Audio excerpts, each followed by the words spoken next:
Hi friends, ಎಲ್ಲರೂ ಹೇಗಿದ್ದೀರಾ?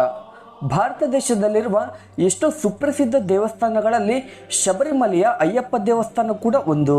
ಈ ಆಲಯದಲ್ಲಿರುವ ಅಯ್ಯಪ್ಪ ಸ್ವಾಮಿಯ ದರ್ಶನವನ್ನು ಪಡೆಯಲು 41 ದಿನಗಳ ಕಠೋರ ದೀಕ್ಷೆಯನ್ನು ಮಾಡಿ 18 ಬೆಟ್ಟಗಳನ್ನು ದಾಟಿ ಲಕ್ಷಾಂತರ ಭಕ್ತರು ಈ ಶಬರಿಮಲೆಗೆ ಬರ್ತಾರೆ. ಅಷ್ಟಕ್ಕೂ ಅಯ್ಯಪ್ಪ ಸ್ವಾಮಿಗಳು ಈ ಶಬರಿಮಲೆಯಲ್ಲಿ ಹೇಗೆ ಉದ್ಭವಿಸಿದರು, ಇದರ ಚರಿತ್ರೆ ಏನು? ಅಯ್ಯಪ್ಪ ಸ್ವಾಮಿಯ ಭಕ್ತರು 41 ದಿನಗಳ ಅಯ್ಯಪ್ಪ ಮಾಲೆಯನ್ನು ಏಕೆ ಹಾಕ್ತಾರೆ? ಈ 41 ದಿನಗಳ ಅಯ್ಯಪ್ಪ ದೀಕ್ಷೆಯನ್ನು ಮಾಡುವ ಅಯ್ಯಪ್ಪ ಸ್ವಾಮಿಗಳು ಕಪ್ಪು ಅಥವಾ ನೀಲಿ ಬಟ್ಟೆಗಳನ್ನು ಏಕೆ ಧರಿಸುತ್ತಾರೆ? ಈ ಶಬರಿಮಲೆಗೆ ಶಬರಿಮಲಾ ಅಂತ ಹೆಸರು ಬಂದಿದ್ದು ಹೇಗೆ? ಇಂತಹ ಹಲವಾರು ಪ್ರಶ್ನೆಗಳಿಗೆ ಉತ್ತರವನ್ನು ಈ ವಿಡಿಯೋದಲ್ಲಿ ನೋಡೋಣ. ವಿಡಿಯೋ ಬಹಳಷ್ಟು ಇಂಟ್ರೆಸ್ಟಿಂಗ್ ಆಗಿರುತ್ತೆ, ಆದ್ದರಿಂದ ಮಿಸ್ ಮಾಡದೆ ಕೊನೆವರೆಗೂ ನೋಡಿ.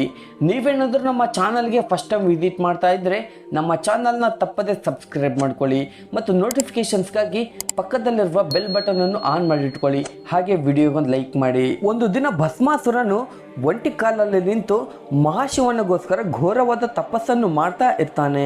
ಇವನ ತಪಸ್ಸಿಗೆ ಮೆಚ್ಚಿದ ಶಿವನು ಏನು ಹೊರಬೇಕು ಕೇಳಿಕೋ ಅಂತ ಹೇಳ್ತಾನೆ. ಆಗ ಭಸ್ಮಾಸುರನು, ನಾನು ಯಾರಿಗೂ ಕಷ್ಟ ಕೊಡದಂತೆ, ಯಾರ ಜೊತೆ ಯುದ್ಧ ಮಾಡದಂತೆ ಅವರನ್ನು ಸಂಹರಿಸಬೇಕು. ನಾನು ಯಾರ ತಲೆ ಮೇಲೆ ಕೈ ಇಡ್ತೇನೋ ಅವರು ಭಸ್ಮವಾಗುವಂತೆ ವರವನ್ನು ಪ್ರಸಾದಿಸು ಅಂತ ಕೇಳ್ತಾನೆ. ಆಗ ಪರಮಶಿವನು ಭಸ್ಮಾಸುರನಿಗೆ ಭಸ್ಮಶಕ್ತಿಯನ್ನು ಪ್ರಸಾದಿಸುತ್ತಾನೆ. ಆಗ ಭಸ್ಮಾಸುರನು ಆ ಭಸ್ಮಶಕ್ತಿ ಕೆಲಸ ಮಾಡುತ್ತೋ ಇಲ್ಲೋ ಅಂತ ನೋಡೋಕೆ ಆ ಭಸ್ಮಶಕ್ತಿಯನ್ನು ಪರಮಶಿವನ ಮೇಲೆ ಪ್ರಯೋಗಿಸಬೇಕು ಅಂತ ಅನ್ಕೊಳ್ತಾನೆ. ಇದನ್ನು ಅರಿತ ಪರಮಶಿವನು ಅಲ್ಲಿಂದ ಓಡಿ ಹೋಗ್ತಾನೆ. ಭಸ್ಮಾಸುರನು ಕೂಡ ಪರಶಿವನ ಹಿಂದೆ ಬೀಳ್ತಾನೆ. ಇದನ್ನೆಲ್ಲ ನೋಡುತ್ತಿದ್ದ ವಿಷ್ಣುಮೂರ್ತಿಯು ಒಂದು ಸುಂದರ ರೂಪವನ್ನು ತಾಳಿ ಮೋಹಿನಿ ರೂಪದಲ್ಲಿ ಭಸ್ಮಾಸುರನ ಮುಂದೆ ಬರುತ್ತಾನೆ. ಆ ಮೋಹಿನಿಯ ಸೌಂದರ್ಯಕ್ಕೆ ಮನಸೋತ ಭಸ್ಮಾಸುರನು ಮೋಹಿನಿಯ ಹಿಂದೆ ಬೀಳ್ತಾನೆ. ಆ ಮೋಹಿನಿಯು ಭಸ್ಮಾಸುರನ ಮನಸ್ಸನ್ನು ಚಂಚಲಗೊಳಿಸಿ ಆಕೆಯ ಜೊತೆ ನಾಟ್ಯವಾಡುವಂತೆ ಮಾಡ್ತಾಳೆ. ಹೀಗೆ ನಾಟ್ಯವಾಡುತ್ತಲೇ ಭಸ್ಮಾಸುರನು ತನ್ನ ತಲೆಯ ಮೇಲೆ ತಾನೇ ಕೈ ಇಟ್ಟುಕೊಂಡು ಭಸ್ಮವಾಗುತ್ತಾನೆ. ಆ ಮೋಹಿನಿಯ ಸೌಂದರ್ಯಕ್ಕೆ ಪರಮಶಿವನು ಕೂಡ ಮನಸ್ಸುತ್ತಿದ್ದ. ಆಗ ಮೋಹಿನಿ ಮತ್ತು ಮಹಾಶಿವನು ಇಬ್ಬರು ಸೇರಿ ರಸವತ್ತಾದ ನಾಟ್ಯವನ್ನು ಆಡ್ತಾರೆ. ಆಗ ಇವರಿಬ್ಬರ ಕಲೆಯಿಕೆಯಿಂದ ಒಂದು ಶ್ವೇತ ಬಿಂದು ಉದ್ಭವಿಸುತ್ತದೆ. ಆ ಬಿಂದುವಿನಿಂದ ಇಬ್ಬರು ಹರಿಹರ ಶಕ್ತಿಗಳಿಂದ ಅಯ್ಯಪ್ಪ ಸ್ವಾಮಿಗಳು ಉದ್ಭವಿಸುತ್ತಾರೆ. ಬಾಲಕನಾದ ಅಯ್ಯಪ್ಪ ಸ್ವಾಮಿಯನ್ನು ಭೂಲೋಕದಲ್ಲಿ ಪಂಪಾ ನದಿಯ ತೀರದಲ್ಲಿ ಬಿಡಲಾಗಿರುತ್ತೆ. ಈ ಬಾಲ ಅಯ್ಯಪ್ಪನ ಕುತ್ತಿಗೆಯಲ್ಲಿ ಗಂಟೆಯಂತಿರುವ ಒಂದು ಮಣಿಯನ್ನು ಕಟ್ಟಲಾಗಿರುತ್ತೆ. ಇದು ಅಯ್ಯಪ್ಪನ ಕಂಠಕ್ಕೆ ಇರುವುದರಿಂದ ಅಯ್ಯಪ್ಪನಿಗೆ ಮಣಿಕಂಠ ಅಂತ ಹೆಸರು ಬಂದಿದೆ ಅಂತ ಹೇಳ್ತಾರೆ.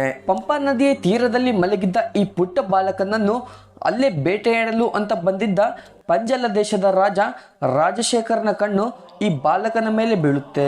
ಆ ರಾಜನಿಗೂ ಕೂಡ ಸಂತಾನ ಇಲ್ಲದಿರುವುದರಿಂದ ಆ ಬಾಲಕನನ್ನು ದೇವರೇ ತನಗೆ ಮಗನನ್ನು ಪ್ರಸಾದಿಸಿದ್ದಾನೆ ಅಂತ ಭಾವಿಸಿ ಆ ಬಾಲಕನನ್ನು ತನ್ನ ರಾಜ್ಯಕ್ಕೆ ಕರೆದೊಯ್ಯುತ್ತಾನೆ. ಇದರಿಂದ ಆತನ ಹೆಂಡತಿ ಕೂಡ ಬಹಳ ಸಂತೋಷ ಪಡುತ್ತಾಳೆ. ಅಯ್ಯಪ್ಪ ಸ್ವಾಮಿ ಬಂದ ಮೇಲೆ ಆ ರಾಜ್ಯಕ್ಕೆ ಬಹಳ ಅದೃಷ್ಟ ಕಲಿತು ಬರುತ್ತೆ. ಸಂತಾನ ಇಲ್ಲದಿರುವ ಆ ರಾಜನಿಗೆ ಒಂದು ಗಂಡು ಮಗು ಹುಟ್ಟುತ್ತೆ ಮತ್ತು ರಾಜ್ಯ ಕೂಡ ಸಿರಿ ಸಂಪತ್ತಿನಿಂದ ತುಂಬುತ್ತೆ. ಅಯ್ಯಪ್ಪನನ್ನು ತನ್ನ ಗುರುವಿನ ಹತ್ರ ಶಿಕ್ಷಣಕ್ಕೆ ಅಂತ ಕಳುಹಿಸಲಾಗುತ್ತೆ. ಇಲ್ಲಿ ಅಯ್ಯಪ್ಪನು ಬಹಳ ಕಡಿಮೆ ಸಮಯದಲ್ಲೇ ಎಲ್ಲ ವಿದ್ಯೆಗಳನ್ನು ಕಲಿಯುತ್ತಾನೆ. ಇಲ್ಲೇ ಗುರುವಿಗೆ ಅರ್ಥವಾಗುತ್ತೆ ಈ ಯುವಕನು ಒಬ್ಬ ಸಾಧಾರಣ ಯುವಕ ಅಲ್ಲ ಅಂತ. ಅಯ್ಯಪ್ಪನಿಗೆ ವಿದ್ಯೆಯನ್ನು ಕಲಿಸುತ್ತಿದ್ದ ಗುರುವಿನ ಮಗನು ಹುಟ್ಟಿದಾಗಿನಿಂದಲೂ ಕುರುಡನಾಗಿದ್ದ. ಇದರಿಂದ ಗುರುಗಳು ತುಂಬಾ ದುಃಖ ಪಡುತ್ತಿದ್ದರು. ಇದನ್ನು ಅರಿತ ಅಯ್ಯಪ್ಪನು ಆ ಯುವಕನಿಗೆ ಕಣ್ಣು ಬರೋ ತರ ಮಾಡಿ ಗುರುದಕ್ಷಿಣೆಯನ್ನು ತೀರಿಸಿಕೊಳ್ಳುತ್ತಾನೆ. ಅಯ್ಯಪ್ಪನಿಗೆ ಯುಕ್ತ ವಯಸ್ಸು ಬಂದಾಗ ರಾಜಶೇಖರನು ಅಯ್ಯಪ್ಪನನ್ನು ತನ್ನ ರಾಜ್ಯಕ್ಕೆ ರಾಜನನ್ನಾಗಿ ಮಾಡಬೇಕು ಅಂತ ಅಂದುಕೊಂಡಿರ್ತಾನೆ. ಇದಕ್ಕೆ ಎಲ್ಲರೂ ಬಹಳ ಸಂತೋಷದಿಂದ ಒಪ್ಪಿಕೊಳ್ತಾರೆ, ಆದರೆ ಒಬ್ಬ ಮಂತ್ರಿಯನ್ನು ಬಿಟ್ಟು. ಏಕೆಂದರೆ ಆ ಮಂತ್ರಿಯ ಕೆಟ್ಟ ಬುದ್ಧಿಗಳು ಮತ್ತು ಆತನು ಮಾಡುವ ಮೋಸಗಳ ಬಗ್ಗೆ ಅಯ್ಯಪ್ಪನಿಗೆ ಗೊತ್ತಿತ್ತು. ಆದ್ದರಿಂದ ಅಯ್ಯಪ್ಪನ ಹತ್ರ ಮಂತ್ರಿಯ ಆಟಗಳೇನೂ ನಡೀತಿರ್ಲಿಲ್ಲ. ಆದ್ದರಿಂದ ಅಯ್ಯಪ್ಪನಿಗೆ ಪಟ್ಟಾಭಿಷೇಕ ನಡೆಯಬಾರದು ಅಂತ ಆ ಮಂತ್ರಿ ರಾಣಿಯ ಹತ್ರ ಹೋಗಿ ಹೇಳ್ತಾನೆ, ತಾಯಿ, ನೀವು ಮಾಡುತ್ತಿರುವುದು ತಪ್ಪು. ನಿಮ್ಮ ಸ್ವಂತ ಮಗನು ಇರುವಾಗ ಅಯ್ಯಪ್ಪನಿಗೆ ಪಟ್ಟಾಭಿಷೇಕ ಮಾಡುವುದು ಧರ್ಮವೇ ಅಂತ ರಾಜಮಾತೆಯ ಮನಸ್ಸನ್ನು ಬದಲಿಸುತ್ತಾನೆ. ಆಗ ರಾಣಿ ಕೂಡ ಮಣಿಕಂಠನಿಗೆ ಪಟ್ಟಾಭಿಷೇಕ ನಡೆಯಬಾರದು ಅಂತ ಅಂದುಕೊಳ್ತಾಳೆ. ಆಗ ಮಹಾರಾಣಿ ಮತ್ತು ಮಂತ್ರಿ ಸೇರಿ ಒಂದು ನಾಟಕವಾಡ್ತಾರೆ. ಅದೇನೆಂದ್ರೆ ಮಹಾರಾಣಿಗೆ ವಿಪರೀತವಾಗಿ ತಲೆನೋವು ಬಂದಂತೆ. ಅದು ವಾಸಿಯಾಗಬೇಕೆಂದರೆ ಆಗ ತಾನೇ ಮರಿಗಳಿಗೆ ಜನ್ಮ ಕೊಟ್ಟಂತಹ ಹುಲಿಯ ಹಾಲು ತರಬೇಕು ಅಂತ ಈ ಕೆಲಸವನ್ನು ಅಯ್ಯಪ್ಪನಿಗೆ ಹೇಳಿ ಅಂತ ಮಂತ್ರಿ ಹೇಳ್ತಾನೆ. ಆಗ ಅಯ್ಯಪ್ಪ ಸ್ವಾಮಿ ತನ್ನ ತಾಯಿಗೋಸ್ಕರ ಏನು ಬೇಕಾದರೂ ಮಾಡ್ತೇನೆ ಅಂತ ಹುಲಿಯ ಹಾಲನ್ನು ತರಲು ಕಾಡಿಗೆ ಹೊರಡಲು ಸಿದ್ಧನಾಗ್ತಾನೆ.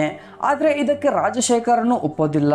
ಆದರೂ ಕೂಡ ಅಯ್ಯಪ್ಪ ಸ್ವಾಮಿ ಕಾಡಿಗೆ ಹೋಗಲೇಬೇಕಾಯಿತು. ಅಯ್ಯಪ್ಪ ಸ್ವಾಮಿ ಕಾಡಿಗೆ ಹೋಗುವಾಗ ರಾಜಶೇಖರನು 2 ಕರಿ ಬಣ್ಣದ ಚೀಲಗಳಲ್ಲಿ, ಒಂದು ಚೀಲದಲ್ಲಿ 3 ಕಣ್ಣುಗಳಿರುವ ತೆಂಗಿನಕಾಯಿ ಮತ್ತು ಕೆಲವು ವಸ್ತುಗಳು, ಮತ್ತು ಇನ್ನೊಂದು ಚೀಲದಲ್ಲಿ ಕುಂಕುಮ ಭಂಡಾರಗಳು, ನೈವೇದ್ಯಗಳು ಇಟ್ಟು ಕಳುಹಿಸುತ್ತಾನೆ. ಇದನ್ನೇ ಇರುಮುಡಿ ಅಂತ ಕರೀತಾರೆ. ಅಯ್ಯಪ್ಪ ಸ್ವಾಮಿಗಳು ಅಡವಿಯಲ್ಲಿ ಹೋಗುತ್ತಿರುವಾಗ ಅಲ್ಲಿರುವ ಗಿರಿಜನಗಳಿಗೆ ತೊಂದರೆಗಳನ್ನು ಕೊಡುತ್ತಿದ್ದ ಮಹಿಷಿಯ ಹತ್ರ ಯುದ್ಧ ಮಾಡಬೇಕಾಗುತ್ತೆ. ಅಯ್ಯಪ್ಪ ಸ್ವಾಮಿಗಳು ಭೂಮಿಗೆ ಬರಲು ಮುಖ್ಯ ಕಾರಣವೇ ಮಹಿಷಿಯನ್ನು ಸಂಹಾರ ಮಾಡುವುದು. ಆ ಸಮಯ ಈಗ ಬಂದಿದೆ. ಅಯ್ಯಪ್ಪನಿಗೂ ಮಹಿಷಿಗೂ ಘೋರವಾದ ಯುದ್ಧ ನಡೆಯುತ್ತೆ.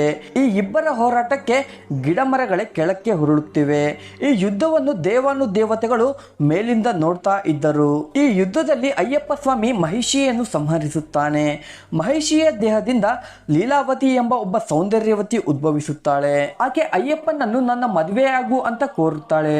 ಆಗ ಅಯ್ಯಪ್ಪ ಹೇಳ್ತಾನೆ, ಲೀಲಾವತಿ, ನಾನು ಈ ಜನ್ಮದಲ್ಲಿ ಬ್ರಹ್ಮಚಾರಿ, ಆದ್ದರಿಂದ ನಾನು ಯಾರನ್ನು ಮದುವೆ ಆಗಲ್ಲ ಅಂತ ಹೇಳ್ತಾನೆ. ಇದು ಬಿಟ್ಟು ಬೇರೆ ಏನಾದ್ರೂ ಕೋರಿಕೆ ಇದ್ದರೆ ಕೇಳು ಅಂತ ಅಯ್ಯಪ್ಪ ಹೇಳ್ತಾನೆ. ಆಗ ಲೀಲಾವತಿ ಅಳುತ್ತಾ, ಸ್ವಾಮಿ ನನ್ನ ಕ್ಷಮಿಸಿ ಬಿಡಿ, ನಾನು ಯಾವಾಗಲೂ ನಿಮ್ಮನ್ನು ಪೂಜಿಸುತ್ತಾ ಇರೋ ತರ ಒಂದು ವರವನ್ನು ಪ್ರಸಾದಿಸಿ ಅಂತ ಕೇಳ್ತಾಳೆ. ಆಗ ಅಯ್ಯಪ್ಪ ಸ್ವಾಮಿ ಸಂತೋಷದಿಂದ, ಇನ್ನು ಮುಂದೆ ನೀನು ನನ್ನ ಭಕ್ತರಿಂದ ಮಾಲಿಕಾಪುರಿಯಾಗಿ ಪೂಜಿಸಲ್ಪಡುತ್ತೀಯ ಅಂತ ವರವನ್ನು ಕೊಡುತ್ತಾರೆ. ಈಗಲೂ ನಾವು ಈ ಮಾಲಿಕಾಪುರಿ ದೇವಸ್ಥಾನವನ್ನು ಶಬರಿಮಲೆಯಲ್ಲಿ ನೋಡಬಹುದು. ನಂತರ ಪರಮಶಿವನು ಪ್ರತ್ಯಕ್ಷನಾಗಿ, ಮಣಿಕಂಠ, ನೀನು ಭೂಲೋಕದಲ್ಲಿ ಬಂದ ಕಾರ್ಯ ಮುಗಿದಿದೆ ಅಂತ ಹೇಳ್ತಾನೆ. ಆಗ ಅಯ್ಯಪ್ಪ, ಇಲ್ಲ ಸ್ವಾಮಿ, ಇನ್ನು ನಾನು ಮಾಡಬೇಕಾದ ಕೆಲಸ ಉಳಿದಿದೆ. ಹುಲಿ ಹಾಲನ್ನು ತರುತ್ತೇನೆ ಅಂತ ನನ್ನ ತಾಯಿಗೆ ಮಾತು ಕೊಟ್ಟಿದ್ದೇನೆ ಅಂತ ಹೇಳ್ತಾನೆ. ಆಗ ಅಯ್ಯಪ್ಪ ಹುಲಿಗಳನ್ನು ಹುಡುಕುತ್ತಾ ಹೋಗುತ್ತಿರುವಾಗ ಇಂದ್ರಾದ್ರಿ ದೇವತೆಗಳು ಹುಲಿ ರೂಪದಲ್ಲಿ ಬಂದು ಅಯ್ಯಪ್ಪನ ಜೊತೆ ಅಯ್ಯಪ್ಪನ ರಾಜ್ಯಕ್ಕೆ ಹೋಗುತ್ತಾರೆ. ಹುಲಿಗಳ ಮಧ್ಯೆ ಅಯ್ಯಪ್ಪ ಸ್ವಾಮಿಯನ್ನು ನೋಡಿ ಎಲ್ಲರೂ ಬಹಳ ಆಶ್ಚರ್ಯ ಪಡುತ್ತಾರೆ. ಆಗ ಮಂತ್ರಿ ಮತ್ತು ಆ ಮಹಾರಾಣಿ ಅಯ್ಯಪ್ಪ ಸ್ವಾಮಿಯನ್ನು ಕ್ಷಮಾಪಣೆ ಕೋರುತ್ತಾರೆ. ಆಗ ಅಯ್ಯಪ್ಪ ಸ್ವಾಮಿಗಳು ಅವರನ್ನು ಒಂದೇ ಒಂದು ನಗುವಿನಿಂದ ಕ್ಷಮಿಸಿಬಿಡುತ್ತಾರೆ. ಅಯ್ಯಪ್ಪನನ್ನು ಈ ರಾಜ್ಯಕ್ಕೆ ರಾಜನಾಗಬೇಕು ಅಂತ ಎಲ್ಲರೂ ಕೇಳಿಕೊಳ್ತಾರೆ. ಅಷ್ಟರಲ್ಲಿ ಹುಲಿಯ ರೂಪದಲ್ಲಿದ್ದ ಇಂದ್ರಾದ್ರಿ ದೇವತೆಗಳು ನಿಜ ರೂಪವನ್ನು ಧರಿಸಿ ಎಲ್ಲರನ್ನು ದೀವಿಸಿ ತಮ್ಮ ಲೋಕಕ್ಕೆ ಮರಳುತ್ತಾರೆ. ಆಗ ಅಯ್ಯಪ್ಪ, ತಾಯೇ, ನಾನು ಬಂದ ಕಾರ್ಯ ಮುಗಿದಿದೆ, ಇನ್ನು ನಾನು ನನ್ನ ರೂಪವನ್ನು ಬಿಟ್ಟು ಹೊರಡಬೇಕು. ನಾನು ಒಂದು ಬಾಣವನ್ನು ಹಾಕ್ತೇನೆ, ಆ ಬಾಣವು ಎಲ್ಲಿ ಬೀಳುತ್ತೋ ಅಲ್ಲಿ ನನಗೆ ಆಲಯವನ್ನು ನಿರ್ಮಿಸಿ ಅಂತ ಅಯ್ಯಪ್ಪ ಹೇಳ್ತಾನೆ. ಆಗ ಅಯ್ಯಪ್ಪ ಸ್ವಾಮಿಯು ಬಾಣವನ್ನು ಬಿಟ್ಟಾಗ ಆ ಬಾಣವು ಶಬರಿಮಲೆಯ ಬೆಟ್ಟಗಳಲ್ಲಿ ಸಿಕ್ಕಿಕೊಳ್ಳುತ್ತೆ. ಹೀಗೆ ಅಯ್ಯಪ್ಪ ಸ್ವಾಮಿಗಳು ಶಬರಿಮಲೆಯಲ್ಲಿ ನೆಲೆಸಿರುತ್ತಾರೆ. ಅಯ್ಯಪ್ಪ ಸ್ವಾಮಿಗಳು ಹೇಳ್ತಾರೆ, ಯಾರು ನನ್ನನ್ನು ಮನಸ್ಫೂರ್ತಿಯಾಗಿ ಭಕ್ತಿ ಶ್ರದ್ಧೆಗಳಿಂದ ಕಾಲಿಗೆ ಚಪ್ಪಲಿ ಹಾಕದಂತೆ ಯಾವುದೇ ಕೆಟ್ಟ ಕೆಲಸಗಳನ್ನು ಮಾಡದಂತೆ 41 ದಿನ ನನ್ನನ್ನು ಪೂಜಿಸುತ್ತಾರೋ ಅವರು ಕೋರುವ ವರಗಳನ್ನು ನಾನು ಪ್ರಸಾದಿಸುತ್ತೇನೆ ಅಂತ ಹೇಳಿ ಅಯ್ಯಪ್ಪ ಅಲ್ಲಿಂದ ಮಾಯವಾಗ್ತಾನೆ. ನಂತರ ಅಯ್ಯಪ್ಪ ಸ್ವಾಮಿಗಳ ಇಷ್ಟಾನುಸಾರ ರಾಜ ಶಬರಿಮಲೆಯಲ್ಲಿ ಆಲಯವನ್ನು ನಿರ್ಮಿಸುತ್ತಾನೆ. ಅಯ್ಯಪ್ಪ ಸ್ವಾಮಿಯ ಭಕ್ತರು ಕಪ್ಪು ಬಣ್ಣದ ಬಟ್ಟೆಗಳನ್ನು ಏಕೆ ಧರಿಸುತ್ತಾರೆ? ಒಂದು ದಿನ ಅಯ್ಯಪ್ಪ ಸ್ವಾಮಿಗಳು ಶನಿದೇವರ ಹತ್ರ, ಏಕೆ ಪ್ರಜೆಗಳನ್ನು ಅಷ್ಟೊಂದು ಪೀಡಿಸುತ್ತೀಯಾ ಅಂತ ಕೇಳ್ತಾರೆ. ಆಗ ಶನಿದೇವ, ದೇವ, ಅದು ನನ್ನ ಕರ್ತವ್ಯ ಆಗಿದ್ದರಿಂದ ಅದನ್ನು ನಾನು ಮಾಡಲೇಬೇಕು ಅಂತ ಹೇಳ್ತಾನೆ. ಆಗ ಅಯ್ಯಪ್ಪ ಸ್ವಾಮಿಗಳು ಹೇಳ್ತಾರೆ, ನನ್ನ ಭಕ್ತರು ಬಹಳ ಕಷ್ಟಪಟ್ಟು ಎಲ್ಲ ಕೆಟ್ಟ ಅಭ್ಯಾಸಗಳನ್ನು ದೂರ ಮಾಡಿಕೊಂಡು ಭಿಕ್ಷೆ ಬೇಡುತ್ತಾ ಚಳಿಯಲ್ಲಿ ಸ್ನಾನ ಮಾಡುತ್ತಾ 41 ದಿನಗಳ ಕಠೋರ ದೀಕ್ಷೆಯನ್ನು ಮಾಡ್ತಾರೆ. ಹಾಗೆ ಈ ದೀಕ್ಷೆಯಲ್ಲಿ ನಿನಗೆ ಇಷ್ಟವಾದ ಕಪ್ಪು ಮತ್ತು ನೀಲಿ ಬಟ್ಟೆಗಳನ್ನು ಧರಿಸುತ್ತಾರೆ. ಅಂತಹವರಿಗೆ ಶನಿ ಪ್ರಭಾವ ಇಲ್ಲದಂತೆ ಮಾಡು ಅಂತ ಅಯ್ಯಪ್ಪ ಹೇಳ್ತಾನೆ. ಇದಕ್ಕೆ ಶನಿದೇವ ಸರೇ ದೇವ ಅಂತ ಹೇಳ್ತಾನೆ. ಆದ್ದರಿಂದಲೇ ಅಯ್ಯಪ್ಪನ ಭಕ್ತರು ಕಪ್ಪು ಮತ್ತು ನೀಲಿ ಬಟ್ಟೆಗಳನ್ನು ಧರಿಸುತ್ತಾರೆ. ಶಬರಿಮಲೆಗೆ ಶಬರಿಮಲೆ ಅಂತ ಹೆಸರು ಹೇಗೆ ಬಂತು ಅಂದರೆ, ತ್ರೇತಾಯುಗದಲ್ಲಿ ಶ್ರೀರಾಮನ ಪರಮಭಕ್ತೆ ಆಗಿದ್ದ ಶಬರಿಯು ಈ 18 ಬೆಟ್ಟಗಳಲ್ಲಿ ವಾಸಿಸುತ್ತಿದ್ದಳು. ಆದ್ದರಿಂದಲೇ ಈ ಸ್ಥಳಕ್ಕೆ ಶಬರಿಮಲಾ ಅಂತ ಹೆಸರು ಬಂದಿದೆ ಅಂತ ಹೇಳಲಾಗುತ್ತೆ. ಈ ಶಬರಿಗೆ ಅಯ್ಯಪ್ಪ ಸ್ವಾಮಿಗಳು ಶ್ರೀರಾಮನ ರೂಪದಲ್ಲಿ ಬಂದು ಮೋಕ್ಷವನ್ನು ಪ್ರಸಾದಿಸಿದ್ದಾರೆ ಅಂತ ಹೇಳಲಾಗುತ್ತೆ. ಆದ್ದರಿಂದಲೇ ಈ ಬೆಟ್ಟಕ್ಕೆ ಶಬರಿಮಲಾ ಅಂತ ಹೆಸರು ಬಂದಿದೆ ಅಂತ ಹೇಳ್ತಾರೆ. ಹಾಗೆ ಈ ಶಬರಿಮಲೆ ಶಬರಿಮಲೆಯಲ್ಲಿ ಜನವರಿ 14 ಅಥವಾ 15 ಸಾಯಂಕಾಲ 6 ಗಂಟೆಯಿಂದ 8 ಗಂಟೆಯವರೆಗೆ ಒಂದು ನಕ್ಷತ್ರ ಕಾಣಿಸುತ್ತೆ. ಇದು ಶಬರಿಮಲೆಯ ಎದುರುಗಡೆ ಇರುವ ಕಂದಮಾಲ ಶಿಖರದ ಮೇಲೆ ಕಾಣಿಸುತ್ತೆ. ಈ ಜ್ಯೋತಿಯ ರೂಪದಲ್ಲಿ ಅಯ್ಯಪ್ಪ ಸ್ವಾಮಿಗಳೇ ಕಾಣಿಸುತ್ತಾರೆ ಅಂತ ಹೇಳ್ತಾರೆ. ಸೊ ಇದಾಗಿತ್ತು ಫ್ರೆಂಡ್ಸ್ ಇವತ್ತಿನ ವಿಡಿಯೋ. ಈ ವಿಡಿಯೋ ಬಗ್ಗೆ ನಿಮ್ಮ ಅನಿಸಿಕೆ ಏನೆಂದು ಕೆಳಗಡೆ ಕಮೆಂಟ್ ಮಾಡಿ.